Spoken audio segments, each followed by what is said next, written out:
అందరికీ నమస్కారం. శ్రీమద్ భగవద్గీత ఆధ్యాత్మిక రహస్యాలు శీర్షిక ద్వారా శ్రీ త్రినాథ్ గారు ధారావాహిక ప్రసంగం చేస్తున్నారు. వారు ఈరోజు 112వ ప్రసంగం చేస్తున్నారు. శ్రీ త్రినాథ్ గారికి స్వాగతం. అందరికీ నమస్కారం అండి. శ్రీమద్ భగవద్గీత ఆధ్యాత్మిక రహస్యాలు ఈ కార్యక్రమానికి స్వాగతం, సుస్వాగతం. ముఖ్యంగా తత్వాభిలాషులందరూ కూడా చాలా శ్రద్ధగా మీరు కానీ అర్థం చేసుకోగలిగితే మీరు చాలా సర్వోన్నతమైనటువంటి ప్రాప్తులు ఆధ్యాత్మిక జగత్తులో పొందడానికి అవకాశం ఉంటుందండి. మనం ఇప్పటి వరకు అనేక కోణాలలో భగవంతుడు ఒక్కరే అని వారికి ఉన్నటువంటి అసాధారణ గుణాలు ఎన్నో మనం తెలుసుకున్నాం. చివరిగా మనం ఏం తెలుసుకున్నామంటే భగవంతుడు ఒక్కరే దివ్య గుణాల సాగరుడు. ఇప్పుడు ఈ ఎపిసోడ్ నుండి మనము మరొక అంశాన్ని తీసుకోబోతున్నాం. ఏమిటండి అంశం? ఒక్క భగవంతుడే త్రిగుణాతీతుడు. అర్థమైంది? ఒక్క భగవంతుడే త్రిగుణాలు అనబడేటువంటి సాత్విక, రాజసిక, తామసిక ఈ గుణాలకి అతీతుడు ఒక్క భగవంతుడే. మిగతా వాళ్ళందరూ కూడా త్రిగుణాలలో కంపల్సరీగా వస్తారు అన్న విషయము భగవద్గీత స్పష్టం చేయడం జరిగింది. ఆ విషయాన్ని చర్చించుకుందాము. ఈ విషయాన్ని చర్చించుకునే ముందు మొదటి అంశముగా మీకు మరో 2 శ్లోకాలు మీ ముందు ఉంచుతున్నాను. మొదటి శ్లోకము 5వ అధ్యాయంలోని 12వ శ్లోకము.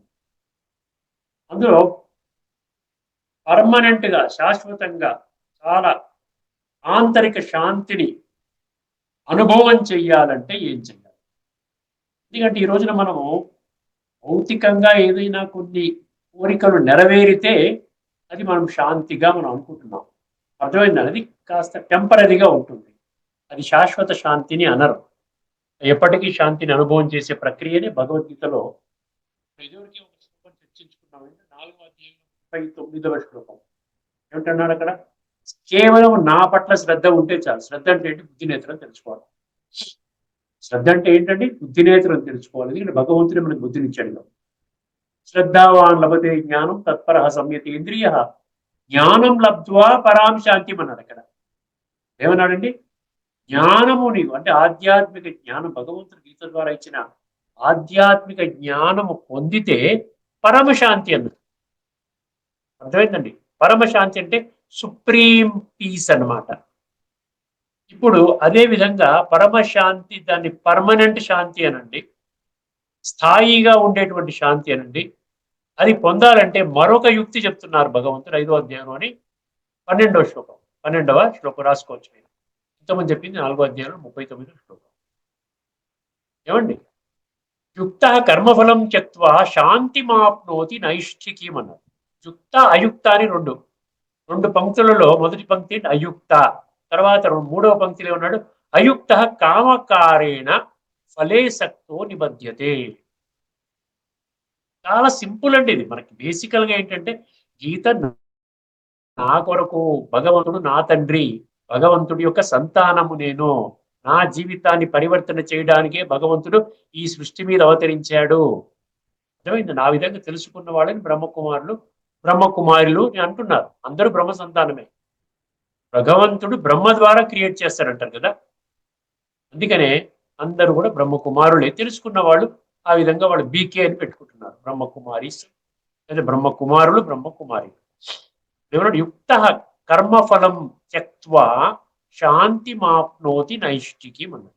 ఇక్కడ నైష్ఠికీం అనే పదం కీలకం అండి. ఈ నైష్ఠికీం అనే పదము ఎక్కడి నుంచి వచ్చింది? దాని మూలంలోకి వెళ్తే నిష్ఠ. నిష్ఠ అంటే ఏంటంటే ఒక దృఢ నిశ్చయం, పరమాత్మ పట్ల సంపూర్ణ నిశ్చయం.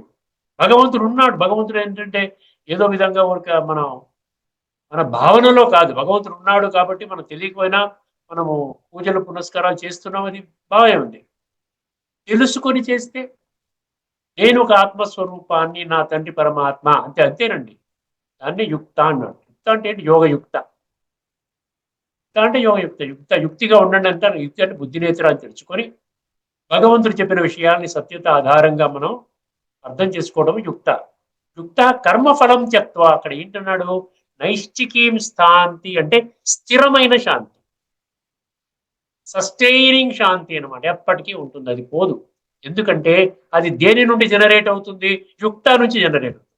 పరమాత్మతో మన బుద్ధినేత్రాన్ని కనెక్ట్ చేస్తాం కాబట్టి పరమాత్మ పరమ శాంతి సాగరుడు, భగవంతుని ఏమంటారు, ఓషన్ ఆఫ్ పీస్ అంటారు, అక్కడి నుండి జనరేట్ అవుతుంది కాబట్టి ఆ శాంతి మనకి పర్మనెంట్ గా ఉంటుంది.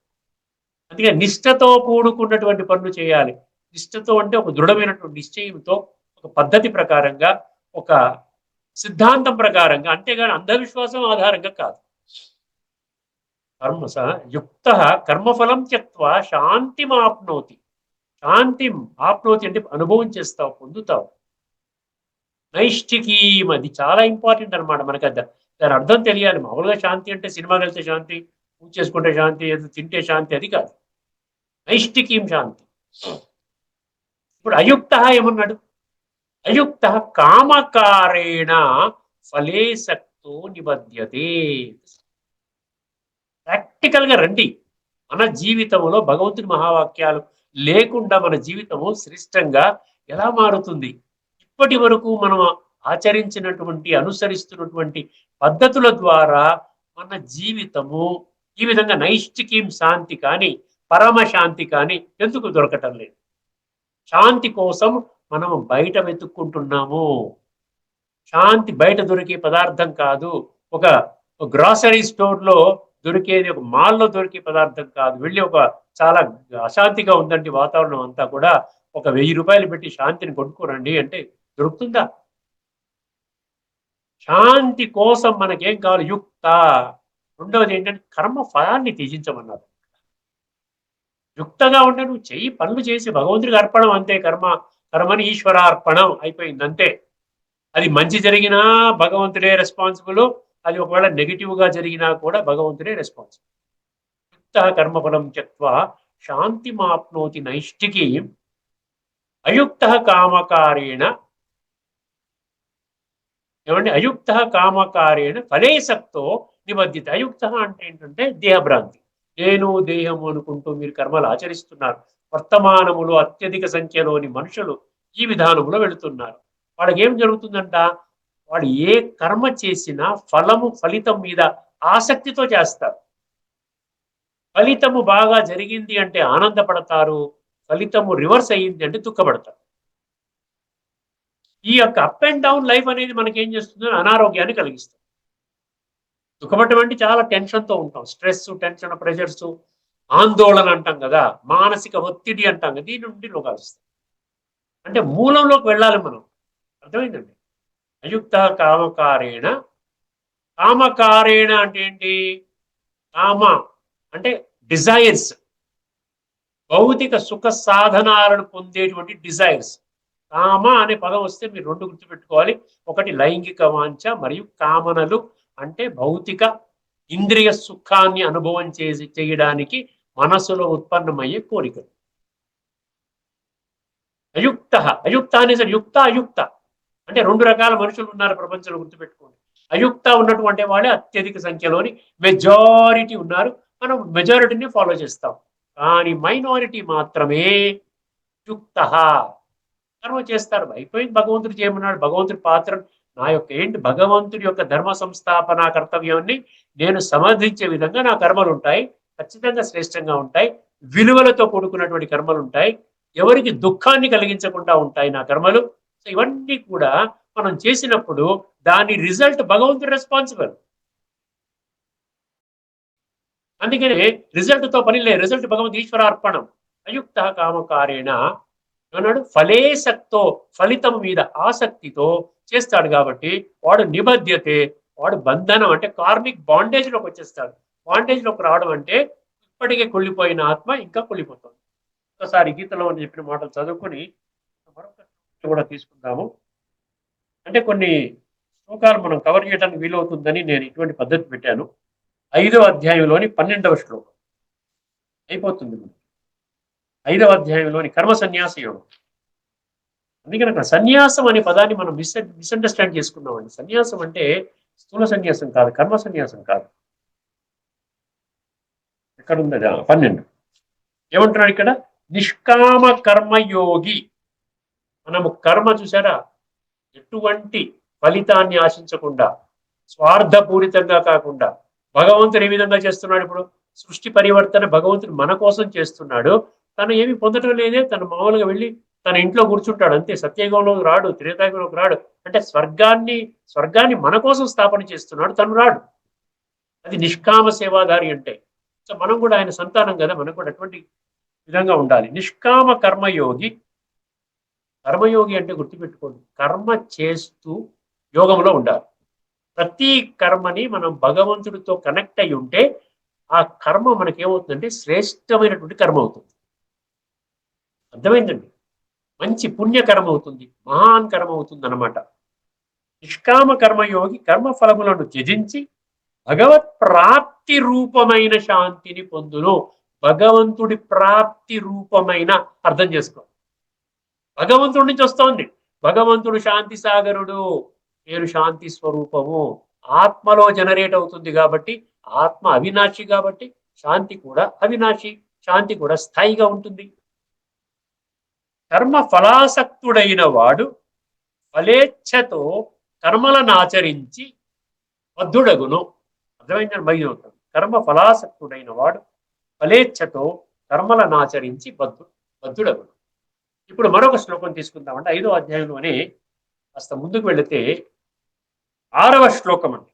5వ అధ్యాయంలోని 6వ శ్లోకం చాలా చక్కగా ఉందండి. ఎందుకంటే ఇవన్నీ పరిశోధన చేశాను కాబట్టి కొన్ని ముఖ్యమైన శ్లోకాలు మీ దృష్టికి తీసుకొని రావాలి అనే ఉద్దేశంతో చెప్తున్నాను. ఇవన్నీ కూడా భగవంతుడు సత్యము, భగవంతుడు మాటల సత్యము. కేవలము వర్తమానములో ఈ భూమండలం మీద ఉన్నటువంటి సమస్త మానవాళి అంటే 850 కోట్ల మందికి ఈ జ్ఞానం వర్తిస్తుంది అన్న విషయాన్ని మాత్రం, తిరుగులేని తిరస్కరించలేని సత్యాన్ని మాత్రం విస్మరించకూడదు, తేలికగా తీసుకోకూడదు. నెక్స్ట్, సన్యాసస్తు మహాబాహో దుఃఖమాప్నోతి అయోగత. అర్థమైందండి? సన్యాసస్తు మహాబాహు దుఃఖమాప్తు అయోగత యోగయుక్తో మునిర్బ్రహ్మ అచిరేణ అధిగచ్చతి అన్నాడు. ఇక్కడ చాలా ముఖ్యమైన విషయం గమనించాలి మనం. ఈ రోజున భగవంతుడి కొరకు, భగవంతుని పొందడం కొరకు నేను సన్యాసం చేస్తున్నాను అన్న విధానంలో కొన్ని వందల వేల సంఖ్యలో ఉన్నారండి. అది ముఖ్యమైన విషయం. అక్కడ అది డీల్ చేస్తున్నాడు. సన్యాసస్తు మహాబాహో దుఃఖమాప్తు అయోగత. అర్థమైందండి? సన్యాసస్తు మహాబాహు దుఃఖమాప్తు మయోగత అంటే అక్కడ ఏంటి అర్థము? అయోగత అంటే ఏంటి? యోగము అంటే భగవద్గీతలో చెప్పిన ఎక్కడైనా యోగము అనే పదం వచ్చిందంటే దాన్ని అర్థం చేసుకోవాలి. ఏమర్థం చేసుకోవాలండి? కర్మయోగము. 3వ అధ్యాయం, 4వ అధ్యాయం, 5వ అధ్యాయంలో ఈ విషయాలు చాలా ఉన్నాయండి. కర్మయోగము, జ్ఞాన కర్మ సన్యాస యోగం, కర్మ సన్యాస యోగం. అయోగత అంటే కర్మయోగి కానివాడు. సన్యాసస్తు మహాబాహో దుఃఖమాప్నోతి అయోగత అంటే కేవలం సన్యాసము అంటే ఏంటి? ఇల్లు వాకిలు విడిచిపెట్టడము. భార్యా పిల్లలు, వివాహమైనటువంటి వాళ్ళు కూడా విడిచిపెడుతున్నారు తెలుసా మీకు? అంటే భార్యా పిల్లల్ని విడిచిపెట్టేసేసి ఇక్కడ ఉండగా నేను కామక్రోధ లోభము అహంకారాలని నేను త్యజించలేకపోతున్నాను కాబట్టి నేను సన్యాసం చేస్తున్నాను.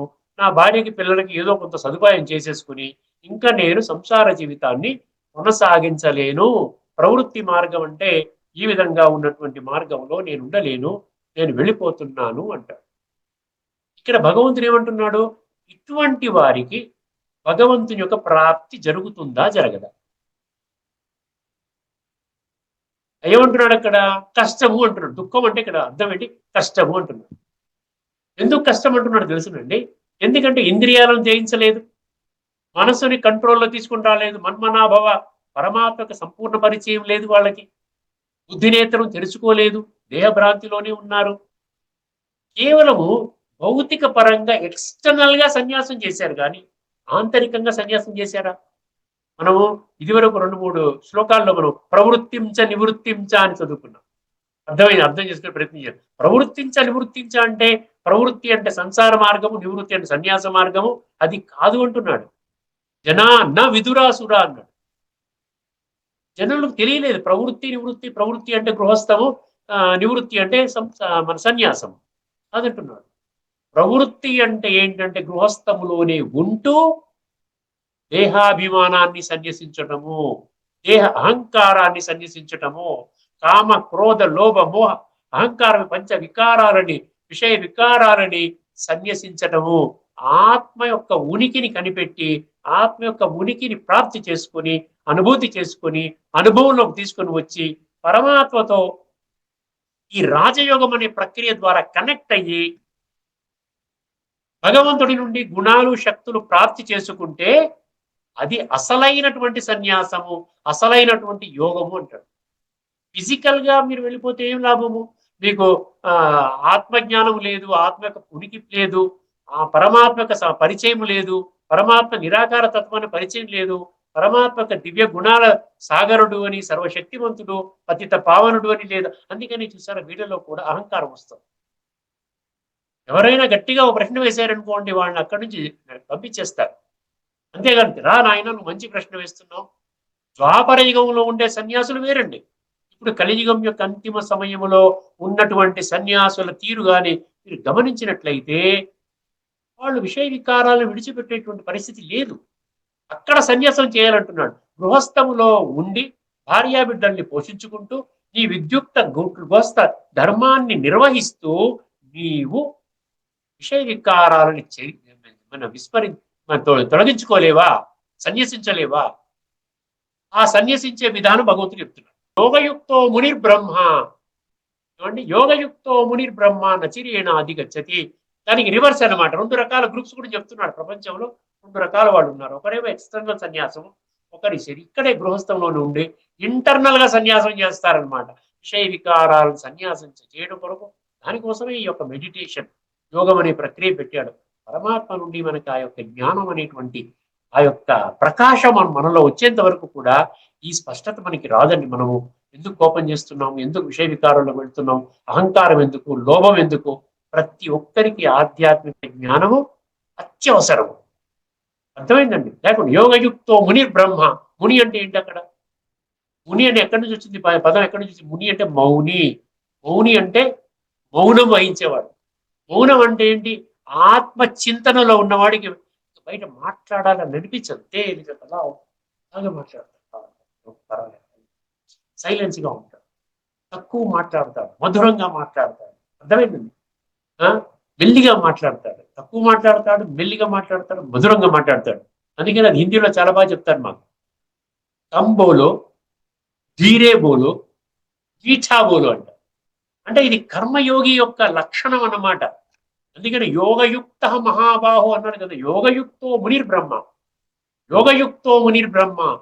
అక్కడేమన్నాడు? సన్యాసం అన్నాడు, ఇక్కడ యోగయుక్తో అన్నాడు. యోగం అంటే కర్మయోగం చేసేటువంటి వాడు ముని అనేటువంటి వాడు. ముని అంటే మౌని. మౌని అంటే ఆ యొక్క యోగం యొక్క పని చేసేవాడు, యోగిగా ఉండేవాడు. బ్రహ్మ అంటే పరబ్రహ్మ స్వరూపం అనమాట. బ్రహ్మ అంటే పరమాత్మ, ఈశ్వరుడు, భగవంతుడు. మీ పేరేం చెప్పండి, ఎందుకంటే ఒక్కడే భగవంతుడు. విశ్వాత్మలందరికీ ఒక్కడే భగవంతుడు.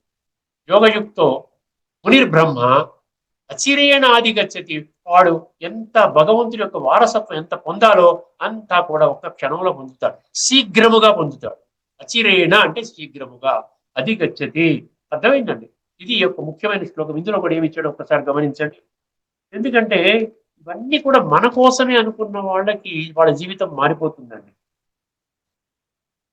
5వ అధ్యాయంలోని 6వ శ్లోకం అండి. ఓ అర్జున, కర్మయోగమును అనుష్ఠింపక, చాలా జాగ్రత్తగా, చాలా ఈజీగా అర్థమవుతుంది. ఎంత మీకు నాలెడ్జ్, ఇదంతా జ్ఞానం అన్నమాట. భగవంతుని శ్రద్ధావాన్ లభతే జ్ఞానం. నీకు శ్రద్ధ ఉంటే నేను జ్ఞానం ఇస్తున్నాను. శ్రద్ధ ఉన్న వాళ్ళ కోసం అన్నమాట ఈ విశ్లేషణ అంతా కూడా.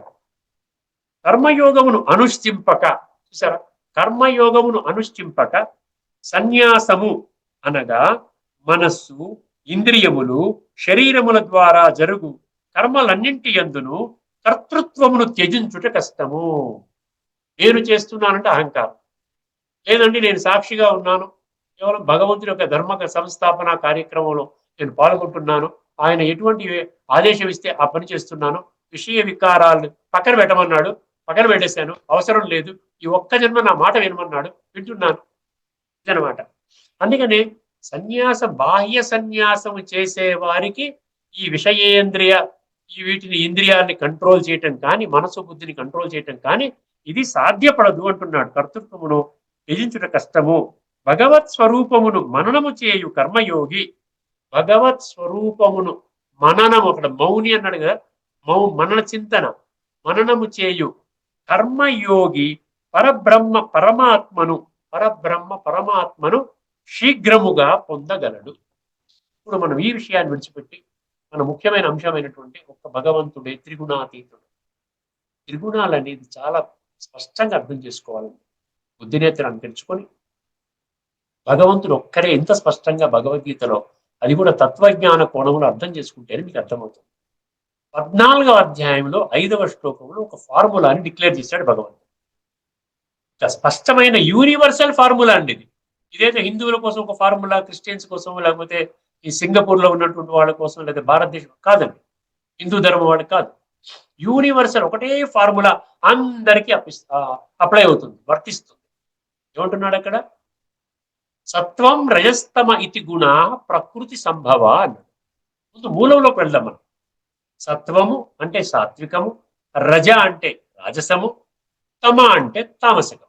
ఈ 3 త్రిగుణాలు ఏవైతే ఉన్నాయో ప్రకృతి అన్నాడు. సత్వం రజస్తమ ఇతి గుణ ప్రకృతి సంభవ అన్నాడు. ప్రకృతి అంటే మనం చర్చించుకున్నాం కదా, ఎన్నో ఎపిసోడ్స్ లో మనం చర్చించుకున్నాం.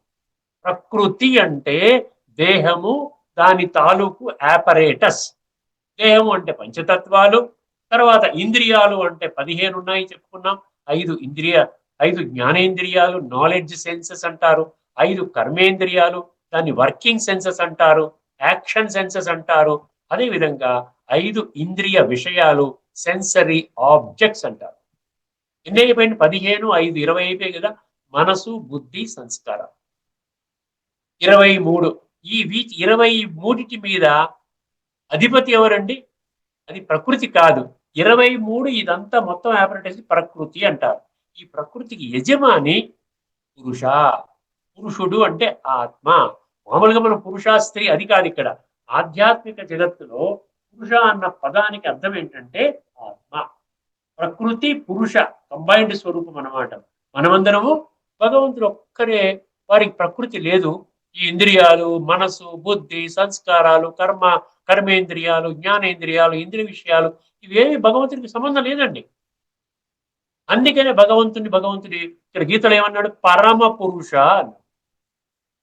పురుష ఈజ్ ఈక్వల్ టు ఆత్మ అనుకుంటే పరమ పురుష ఈజ్ పరమాత్మ. అర్థమైందండి?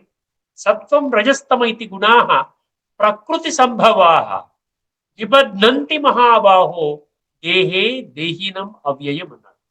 నిబధ్నంతి అంటే బంధిస్తుందంట.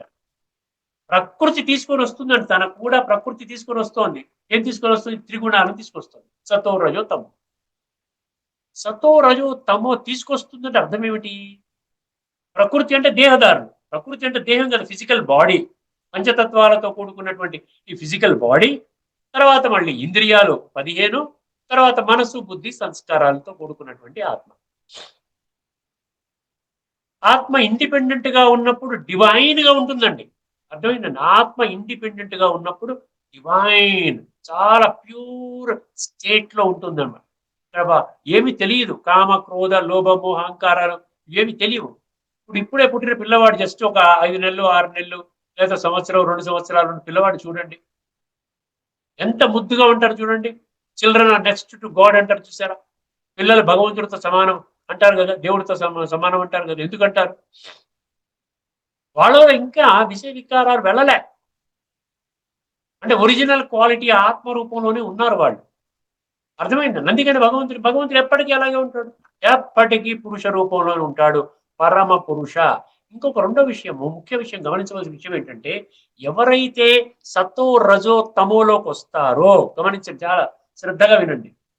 ఎవరైతే సతో రజో తమో అనే త్రిగుణాలలోకి వస్తారో, దేహదారి భలే ఎవరైనా కానివ్వండి, 33 కోట్ల దేవీ దేవతలు కానివ్వండి, వివిధ ధర్మాలకు సంబంధించిన ధర్మస్థాపకులు కానివ్వండి, అదేవిధంగా సాధువులు, సంతులు, ఋషులు, మునులు, ఇప్పుడు వందల, వేల, లక్షల సంఖ్యలో మనం చూస్తున్నటువంటి విధానం ఏదైతే ఉందో, మహామండలేశ్వర్లు అంటారు, లేకపోతే జగద్గురువులు అంటారు, పీఠాధిపతులు అంటారు. అర్థమైందండి? గురువులు అంటారు, సన్యాసులు అంటారు, ప్రభువులు అంటారు. వాళ్ళందరూ కూడా త్రిగుణాలలోకి వస్తారు. గుర్తుపెట్టు, త్రిగుణాతీతులు కాదు అన్న విషయం గుర్తుపెట్టు. త్రిగుణాలలోకి వచ్చారు అంటే వారి యొక్క స్థితిగతులు పరివర్తన చెందుతూ ఉంటాయి. అంటే ఎప్పటికీ సాత్వికంగా ఉండరు. మళ్ళీ వాళ్ళు తామసికంలో రాజసిక స్థితిలోకి వస్తారు, రెండవ స్టేట్లోకి వస్తారు, తర్వాత మళ్ళీ తామసిక స్థితిలోకి వస్తారు. అర్థమైందండి? సో ఈ విధంగా సత్తో రజో తమోలోకి తిరుగుతూ ఉంటారు, పరిభ్రమిస్తారు ఈ కాలచక్రంలో అన్నప్పుడు వారే త్రిగుణాలలోకి వచ్చినప్పుడు ఏ విధంగా త్రిగుణాతీత స్థితికి తీసుకొని రాగలుగుతారు మనని? త్రిగుణాతీత స్థితి ఈజ్ ఈక్వల్ టు భగవంతుడితో సమానంగా ఉన్నటువంటి స్థితి అన్నమాట. ఎలా తీసుకురాగలుగుతారు చెప్పండి ఒక్కసారి? అందుకని ఇక్కడ లాజికల్ గా అర్థం చేసుకోవాల్సింది ఏంటంటే, ఇది భగవద్గీత కానివ్వండి, ఏ శాస్త్రం అయినా తర్కశాస్త్రం అండి. తర్క విరుద్ధ శాస్త్రం కాదు, తర్కరహిత శాస్త్రం కాదు. హేతుబద్ధత అన్నాడు, సహేతుకం అన్నాడు. అహైతుకం అంటే మళ్ళీ తామసిక జ్ఞానం అన్నాడు గీతలో 18వ అధ్యాయంలో 22వ శ్లోకంలో.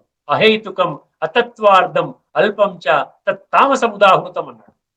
అది భ్రాంతి, నేను దేహం అనే భ్రమలోనే 24 గంటల జీవితం గడిపేటువంటి వాళ్ళలో ఉంటుందన్నాడు. అంటే దేహదారులు దేహ భ్రాంతిలోనే ఉంటారు కదా. వాళ్ళకి ఎక్కడ ఆత్మజ్ఞానం ఎక్కడుంది? వాళ్ళకి పరమాత్మ జ్ఞానం ఎక్కడుంది? ఆత్మజ్ఞానం, ఆత్మ అనుభవ స్థితి దేవీ దేవతలకు ఉన్నది, కానీ పరమాత్మ జ్ఞానం లేదు వాళ్ళకి. వాళ్ళు కూడా తర్వాత మళ్ళీ రజోలోకి వస్తారు, తర్వాత మళ్ళీ తమలోకి వస్తారు. అర్థమైందండి ఏ విధంగా వస్తారు అన్న సంగతి? మనము దేవతల యొక్క గుణాలు కూడా మనం పరిశీలిద్దామండి రాబోయే ఎపిసోడ్స్ లో. 1-2 ఎపిసోడ్స్ లో దేవీ దేవతల్ని ఈ రోజున భగవత్ స్వరూపంగా ఎవరికి వాళ్ళు నమ్ముకున్నటువంటి దేవీ దేవతలు భగవత్ స్వరూపంగా వాళ్ళు ఆరాధిస్తున్నారు, తప్పులేదండి. కానీ భగవంతుడు భగవద్గీతలో ఏం చెప్పాడు? దేవీ దేవతల పూజ వల్ల నీకు వచ్చేటువంటి ఫలితము గొప్పదా, లేకుండా ఉంటే పరమాత్మతో ఈ విధంగా ఆత్మ అనుభవం చేసుకుంటూ, స్వయాన్ని ఆత్మగా అనుభవం చేసుకుంటూ పరమాత్మతో సంబంధాన్ని మనసు బుద్ధి ద్వారా జోడించినట్లయితే ఆ ఫలితము గొప్పదా, లేకపోతే దేవీ దేవతల ద్వారా పొందే ఫలితము గొప్పదా? అది కూడా చాలా క్లారిటీ ఇచ్చాడండి భగవద్గీతలో, చాలా స్పష్టంగా ఇచ్చాడు. ఎక్కడ ఎటువంటి సంశయం రాదు మీకు. నేను భగవాన్ వాచ్ మాత్రమే చెప్తున్నాను. అందువల్ల మనం ఏం చేస్తాం, ఇక్కడికి మనం ప్రారంభించుకున్నాం. ఒక్క భగవంతుడు మాత్రమే త్రిగుణాతీతుడు, వారికి త్రిగుణాలు లేవు. ఎందువల్లంటే వారికి ప్రకృతి లేదు, వారు నిరాకారుడు, జ్యోతిర్బిందు స్వరూపుడు, పరమపిత. అందుకనే పరమ ఆత్మ అన్నమైంది. పరమ పురుషుడు, మహాపురుషుడు అని గీతలో వారి గురించి వర్ణించడం జరిగింది. అర్థమైందండి? అందువలన రాబోయే ఎపిసోడ్ లో మనం ఇంకొన్ని విషయాలు మనం తీసుకుని వెళ్ళి, మీకు ఈ విషయం అర్థం కావాలి. ఈ త్రిగుణాలలోకి రావడం వలన త్రిగుణాలలోకి వచ్చేటువంటి వాళ్ళు ఎవరినైనా త్రిగుణాతీత స్థితికి తీసుకొని వెళ్ళగలుగుతాడా? త్రిగుణాతీత స్థితికి వెళ్ళనంత వరకు పరమాత్మతో కనెక్ట్ అవ్వలేమండి. సంపూర్ణ ఆత్మిక స్థితిలోకి మనం రావాలి ముందు. సంపూర్ణ ఆత్మ అనుభవం స్థితిలోకి వస్తేనే దానినే త్రిగుణాతీత స్థితి అంటారు. ఎందుకంటే దేహము మనకి త్రిగుణాలు తీసుకొస్తుంది. దేహము ఆత్మ కలిసి ఉన్నంత వరకు నిబధ్నంతి మహాబాహో దేహే దేహినం అవ్యయం. ఆత్మ శరీరం ఒకటైపోతే ఆత్మ ఈ త్రిగుణాలతో బంధింపబడుతుంది. అందుకని మనం భగవంతుడు ఏమంటున్నాడు ఇప్పుడు? నువ్వు వేరు, శరీరము వేరు, ఇల్లు వేరు, ఇంటి యజమాని వేరు, వాహనం వేరు, వాహనంలో ప్రయాణం చేసేటువంటి ఆ యొక్క కారు యజమాని వేరు. ఈ విధంగా శరీరము వేరు, శరీరం యొక్క యజమాని ఆత్మ వేరు. ఇప్పుడు యజమాని హోదాని మీరు ఇప్పటి వరకు నిర్లక్ష్య ధోరణిలో విడిచిపెట్టేశారు. ఇప్పుడు ఆత్మానుభవంలోకి వచ్చినట్లయితే త్రిగుణాతీత స్థితిలోకి వస్తారు. అప్పుడు మీరు పరమాత్మతో కనెక్ట్ అవుతారు. మరికొన్ని విషయాలు ఇదే అంశంపై మనము రాబోయే ఎపిసోడ్లో చర్చించుకుందాము. ఇక్కడితో నా యొక్క చర్చ ఈ విషయాల యొక్క వీటిని ముగించేస్తున్నామండి. తదుపరి ఎపిసోడ్లో మళ్ళీ కలుసుకునేంత వరకు కూడా అందరికీ కూడా నమస్సుమాంజలి. లోకా సమస్త సుఖినో భవంతు. శాంతి. శ్రీమద్ భగవద్గీత ఆధ్యాత్మిక రహస్యాలలో కొన్నింటిని విశ్లేషించారు. శ్రీ త్రినాథ్ గారికి ధన్యవాదాలు.